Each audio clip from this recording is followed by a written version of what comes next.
ସ୍ୱଜନ କିମ୍ବା ସାଙ୍ଗସାଥୀମାନଙ୍କୁ ବୁଝେ ନାହିଁ। ଏହା ଏମିତି ଏକ ରୋଗ ଯେ କି ଜଣଙ୍କଠୁ ଆଉ ଜଣଙ୍କ ପାଖରେ ପ୍ରଭାବିତ କରି ତାଙ୍କର ବଂଶ ବିସ୍ତାର କରିଥାନ୍ତି। ସେଥିପାଇଁ କେତେ ଜଣ ତ ଲୋକ ଅଛନ୍ତି ଯେଉଁମାନେ କି କରୋନା ଭ୍ୟାକ୍ସିନ୍ ଉପରେ ସନ୍ଦେହ ରହିଥାଏ। ସେଥିପାଇଁ ଗୋଟିଏ ଗ୍ରାମ ଅଛି, ଯେଉଁ ଗ୍ରାମରେ କି ଜଣେ ବୈଦ୍ୟ, ଯାହାର ନାମ କି ସୀତାରାମ। ସେ ନିଜକୁ ସବୁ ରୋଗର ଔଷଧ ଜାଣେ ବୋଲି କୁହେ। ସେ ଦିନେ ଏମିତି ଏକ ଗୋଟେ ଦିନ ଆସିଲା ଯେଉଁଦିନ କି ତାଙ୍କର ଗାଁରେ ଏକ ଭ୍ୟାକ୍ସିନ୍ କ୍ୟାମ୍ପ ପଡ଼ିଲା। ସେଇଦିନ ଏନଏମ୍ ଦିଦି ସମସ୍ତଙ୍କୁ ବୁଝାଇ କହିଲେ ଭ୍ୟାକ୍ସିନ୍ ନିଅ, ତମର ଭଲ ହେବ। ସେହିଦିନ ସୀତାରାମକୁ ବୁଝାଇଲା ବେଳେ ଏନଏମ୍ ଦିଦି ବୁଝାଉଥିଲେ ସୀତାରାମକୁ। ସେଇଦିନ ସୀତାରାମ କହିଲେ, ଆରେ ଦିଦି, ଯାହାକୁ ଯେତେବେଳେ ଯେଉଁ ରୋଗ ହେଉଛି ତାହାକୁ ତ କେହି ଭଲ କରିପାରୁନାହାନ୍ତି। ଆରେ ସୀତାରାମ ବାବୁ, ଆପଣ ବୋଧେ ହୁଏ ଏ ଭ୍ୟାକ୍ସିନ୍ ବିଷୟରେ ବହୁତ କିଛି ଜାଣିନାହାନ୍ତି। ହେ ରକମ, ଆପଣଙ୍କ ପୂଜା ମୁଁ ଠିକ୍ ସେ ବୁଝିପାରିଛି। ଆପଣମାନେ ସମସ୍ତେ ମିଶି ଗୋଟିଏ ପ୍ରହସନ କରିଛନ୍ତି। ସେଥିପାଇଁ ଆମକୁ ଭ୍ୟାକ୍ସିନ୍ ନିଅ ବୋଲି କହୁଛନ୍ତି। ଏ ଭ୍ୟାକ୍ସିନ୍ ନେଲେ ଆମର କ'ଣ ହେବ? ଆରେ ସୀତାରାମ ବାବୁ, ମୋ କଥା ଟିକେ ଶୁଣନ୍ତୁ। କିନ୍ତୁ ସୀତାରାମ ବାବୁ ତାଙ୍କର କଥା ନ ଶୁଣି, ଆରେ ଦିଦି, ଆପଣ ବୁଢ଼ୀ ହୋଇଗଲେଣି, ଆପଣଙ୍କର ବୁଦ୍ଧି ନର୍ମ ହୋଇଗଲାଣି। ସେଥିପାଇଁ ଆମକୁ ଏସବୁ ବୁଝାଉଛନ୍ତି। ତମକୁ ନ ବୁଝାଇଲେ ଭଲ। ଦିନେ ଜଣେ ବ୍ୟକ୍ତି, ଯାହାର ନାମ କି ସୁକୁଟା, ସେ ଭ୍ୟାକ୍ସିନ୍ ନେବା ପାଇଁ ଯାଉଥାଏ। ଆଉ ତାହାକୁ ଅଟକାଇ ସୀତାରାମ, ଆରେ ଏ ସୁକୁଟା, କୁଆଡ଼େ ଯାଉଛୁ? ଦିଦି ପରା କହିଥିଲେ ଭ୍ୟାକ୍ସିନ୍ ନେବାକୁ ଯାଉ। ଆରେ ମୁଁ ତ ଭ୍ୟାକ୍ସିନ୍ ନେଇ ନାହିଁ। ତୁ କ'ଣ ଭ୍ୟାକ୍ସିନ୍ ନେଇକି ଅମର ହେଇଯିବୁ? ସେମାନେ ସମସ୍ତେ ମିଶି ଗୋଟିଏ ପ୍ରହସନ କରୁଛନ୍ତି ଆଉ ଗଭର୍ଣ୍ଣମେଣ୍ଟରୁ ପଇସା ନେବା ପାଇଁ ଏସବୁ କରୁଛନ୍ତି। ଏସବୁ ଫାଲତୁ ଜିନିଷ। ଚାଲ ଯିବା। ସେତେବେଳେ ସୁକୁଟା ତାଙ୍କ କଥା ଶୁଣି ସେ ଏନଏମ୍ ଦିଦିଙ୍କର କଥାକୁ ଠୁକୁରାଇ ଦେଇ ସେଠାରୁ ପଳାଇଲେ। ସେତେବେଳେ ଯେତେ ଜଣ ଗାଁ ଲୋକ ସେତେବେଳେ ବୁଝିଲେ ଏନଏମ୍ ଦିଦିଙ୍କର କଥା ଶୁଣି, ସେତେବେଳେ ଗାଁର ଅନେକ ଜଣ ଭ୍ୟାକ୍ସିନ୍ ନେବା ପାଇଁ ଗଲେ। ସେତେବେଳେ ସୀତାରାମ ଆସି କହିଲେ, ଆରେ ଦେଖରେ, ଏମାନେ ଡରିକି ଭ୍ୟାକ୍ସିନ୍ ନେଉଛନ୍ତି। ଛି, ଫାଲତୁ ଜିନିଷ। ସୀତାରାମ ଏହି ସବୁ କହି ସେଠାରୁ ପଳାଇଲା। ତାପରେ ଆଉ ଜଣେ ବ୍ୟକ୍ତି, ଯିଏକି ଭ୍ୟାକ୍ସିନ୍ ନେବା ପାଇଁ ଯାଉଥିଲା, ତାର ନାମ ଯୋଗୁ। ଯୋଗୁକୁ ଅଟକାଇ ସୀତାରାମ କହିଲା, ଆରେ ଏ ଯୋଗୁ, କୁଆଡ଼େ ଯାଉଥିଲୁ? ଆରେ ଯୋଗୁ, ଦେଖ, ଏନଏମ୍ ଦିଦି ଆମର ବୁଢ଼ୀ ହୋଇଗଲେଣି। ତାଙ୍କ କୁହନ୍ତି ବୁଢ଼ୀ ବୟସ ହେଲା ପରେ ବୁଦ୍ଧି ନର୍ମ ହୁଏ ବୋଲି। ସେଥିପାଇଁ ତାଙ୍କେ ତାଙ୍କ କାମ କରିବେ। ସେ ବୋଧେ ଗଭର୍ଣ୍ଣମେଣ୍ଟରୁ ପଇସା ପାଉଛନ୍ତି। ଦେଖ ଯୋଗୁ, ଆମ ଗାଁର ଯାହାକୁ ରୋଗ କିଛିଟା ହେଉଛି ତାକୁ କିଏ ଔଷଧ ଦେଉଛି? ମୁଁ ହିଁ ଦେଉଛି ନା। ସେଥିପାଇଁ ତୁ ଚିନ୍ତା କରନି। ତୋର ଯଦି କିଛି ହେଲେ ତୁ ମୋତେ କହିବୁ। ସୀତାରାମ ବାବୁ, ଆପଣଙ୍କ କଥା ସାବାସ୍, ତୁ ଏକା ଗୋଟେ ବୁଝିବା। ସୀତାରାମଙ୍କ କଥା ଶୁଣି ସେ ସେଠାରୁ ଫେରିଲେ। ଦିନେ ସେହି ଯୋଗୁ, ଯିଏକି ଭ୍ୟାକ୍ସିନ୍ ନ ନେଇ ଫେରି ଯାଇଥିଲା, ସେହି ପିଲାଟିର କେତେ କ'ଣ ରୋଗ, ଛୋଟ ଛୋଟ ରୋଗ ତାକୁ ଦେଖାଗଲା। ସେତେବେଳେ ସୀତାରାମଙ୍କଠୁ ସେ ଔଷଧ ବା ଜଡ଼ିବୁଟି ନେଇ ସେ ଖାଇ ସୁସ୍ଥ ହେଲା। ସେତେବେଳେ ସୀତାରାମ ଏନଏମ୍ ଦିଦିଙ୍କ ସହ ଯୁକ୍ତି ଲାଗି, ଦେଖନ୍ତୁ ଦିଦି, ତାକୁ କରୋନା ହେଇଥିଲା। ତାକୁ ମୁଁ ହିଁ ମେଡିସିନ୍ ଦେଇ ତାକୁ ଆମକୁ ମିଛ କଥା କହି ହଇରାଣ କରୁଛନ୍ତି। ଏହାପରେ ଦେଖାଗଲା କି ସେହି ଲୋକକୁ କରୋନା ନୁହେଁ, ସାଧାରଣ ଜ୍ୱର ହୋଇଥିଲା। ତାପରେ ସେହି ଲୋକଟି ସୁସ୍ଥ ହୋଇ ଚଲାବୁଲା କରିବାକୁ ଲାଗିଲା। ତା ପରଦିନ ଦେଖାଗଲା କି ସୀତାରାମ ବାବୁଙ୍କର ମାକୁ କରୋନାରେ ଯେମିତି ଦେଖାଯାଏ, ସେହିପରି ଥଣ୍ଡା, ଖାସ, ଛାତି ବଥା ସବୁ। ସେତେବେଳେ ସୀତାରାମ ବାବୁଙ୍କ ବାପା ଆସି,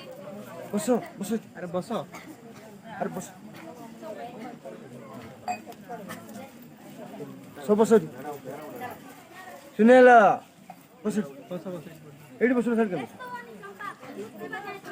एडी बस या खेल दे लंबी दे बस एडी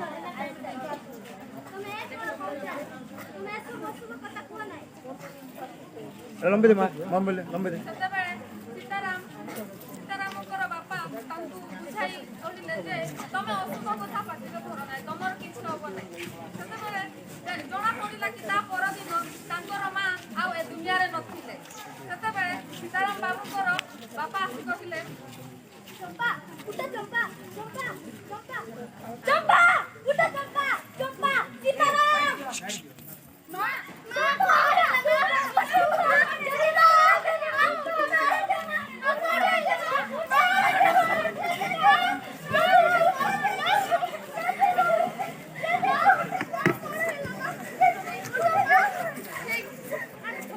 ସେହି ସମୟରେ ତାଙ୍କର ଅନ୍ତିମ ସଂସ୍କାର କରାଗଲା ଓ ସବୁ କାମ ସରିଲା ପରେ ଆକାଶ! କିଛି ଦିନ ଏଇ, ପରେ ସବୁ ବସ ଏଠି, ବସ। ସୀତାରାମ ବାବୁଙ୍କର ବାପା ଯିଏକି ତାଙ୍କର ପତ୍ନୀ ସେବା ଶୁଶ୍ରୂଷା କଲେ ବି ତାଙ୍କର ପତ୍ନୀ ଭଲ ହେଇନଥିଲେ। ସେତେବେଳେ ସୀତାରାମ ବାବୁଙ୍କର ବାପାଙ୍କୁ ବି ସେହିପରି କରୋନାର ଲକ୍ଷଣ ଦେଖାଗଲା ଏବଂ ତାଙ୍କୁ ବି ସୀତାରାମ ଯାଇ କେତେ ମେଡିସିନ କଣ ସେବା ଶୁଶ୍ରୂଷା ଦେଲେ ମଧ୍ୟ ତାଙ୍କର ଦେହ ଭଲ ହେଉନଥିଲା। ବରଂ ଦିନକୁ ଦିନ ତାଙ୍କର ଦେହ ବିଗିଡ଼ିବାରେ ଲାଗିଲା। ସେତେବେଳେ ସୀତାରାମ ବାବୁ ଆସି କହିଲେ,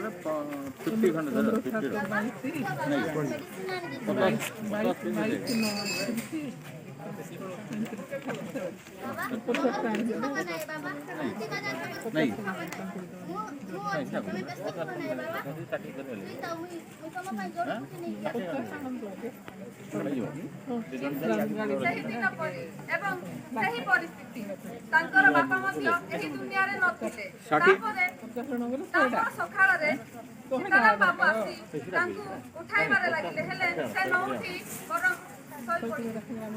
ବାବା ବାବା ଉତ୍ତର ସକାଳ ହେଲା ଦାନ୍ତ ଘଷିବ ବାବା ବାବା ବାବା ବାସନ୍ତୀ ବାସନ୍ତୀ ବାବା ବାବା ତୁ ଉଠ ବାପାଙ୍କର ମଧ୍ୟ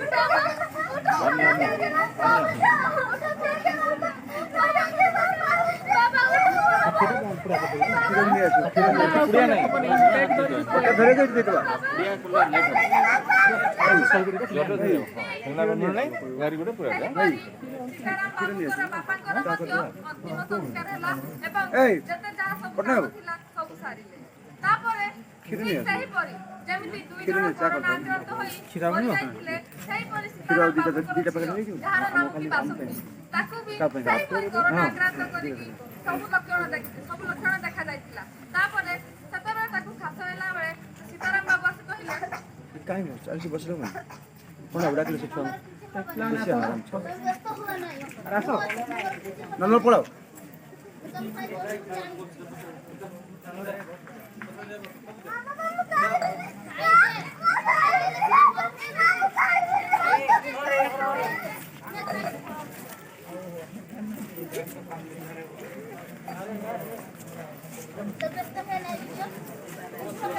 ସାଇଡ୍ ବସିଲେ କଥା ସେତେବେଳେ ସୀତାରାମ ବାବୁ ତାଙ୍କର ଝିଅକୁ ସେବା ଶୁଶ୍ରୂଷା କଲେ ଚେୟାର ଏବଂ ବସି ପଡ଼ିବ। ମେଡିସିନ ଖାଇବା ପାଇଁ ଦେଲେ। ଯେହେତୁ ତାଙ୍କର ମେଡିସିନ ନଥିଲା ତାଙ୍କ ପାଖରେ, ସେ ଜଣେ ବୈଦ୍ୟ ଥିଲେ, ସେଥିପାଇଁ ତାଙ୍କୁ ଜଡ଼ିବୁଟି ଖାଇବା ପାଇଁ ଦଉଥିଲେ। ସେତେବେଳେ ତାଙ୍କର ଘର ଆଗରେ ଯାଉଥିଲେ ଏନଏମସି ସୀତାରାମ ବାବୁଙ୍କୁ ଦେଖି, ଆରେ ସୀତାରାମ ମୁଁ ଶୁଣିଛି ତୋ ବାବା ମା ଏଇ କିଛି ଦିନ ହେଲା ଚାଲିଗଲେ। ହଁ ଦିଦି ଏଇ କିଛି ଦିନ ହେଲା ମୋତେ ଆଉ ଜ୍ୱର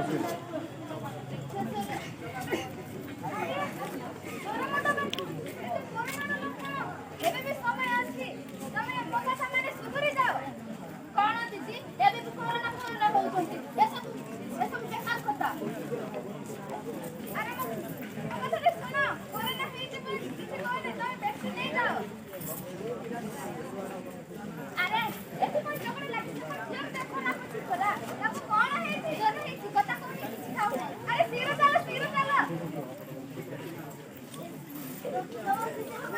ଆରେ ତାକୁ କରୋନାର ଲକ୍ଷଣ ଦେଖାଯାଉଛି, ଶୀଘ୍ର ହସ୍ପିଟାଲରେ ଡାକ୍ତର ଦିଅ।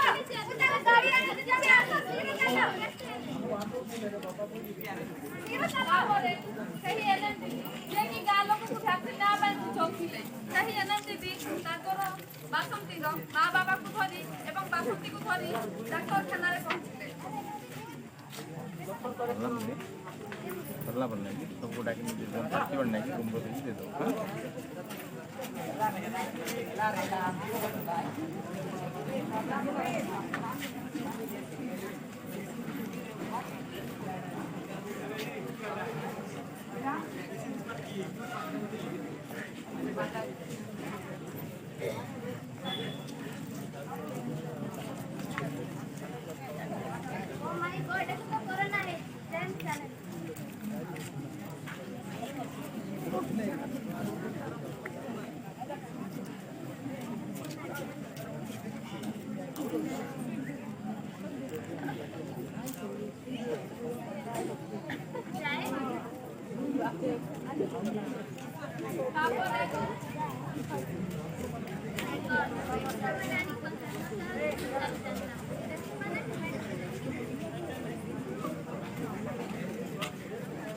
ଏହାପରେ ସୀତାରାମ ବାବୁ ଯାଇ ଡାକ୍ତରଙ୍କୁ ପଚାରିଲେ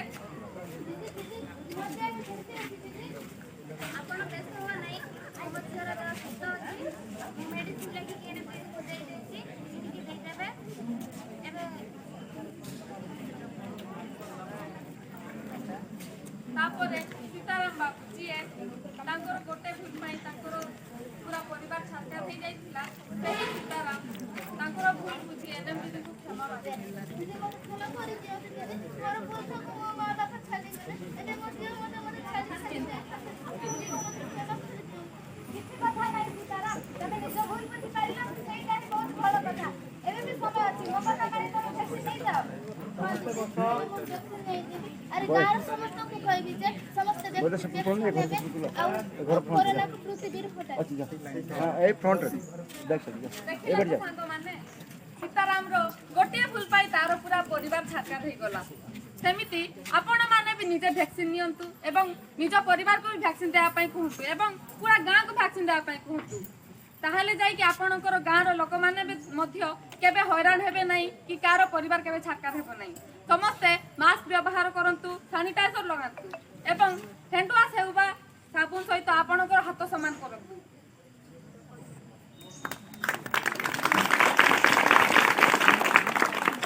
ଏହାପରେ ଆମର ଯେଉଁ ଝିଅ ବାସନ୍ତୀ ସେ ଗୋଟିଏ ସାନ କବିତା ଗୋଟେ ଶୁଣିବ।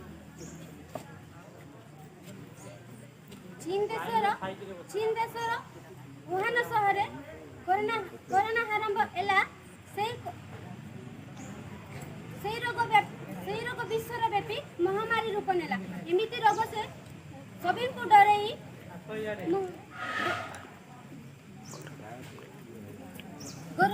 ଘରୁ ବାହାରକୁ ନ କାଢିଲା ଏମିତି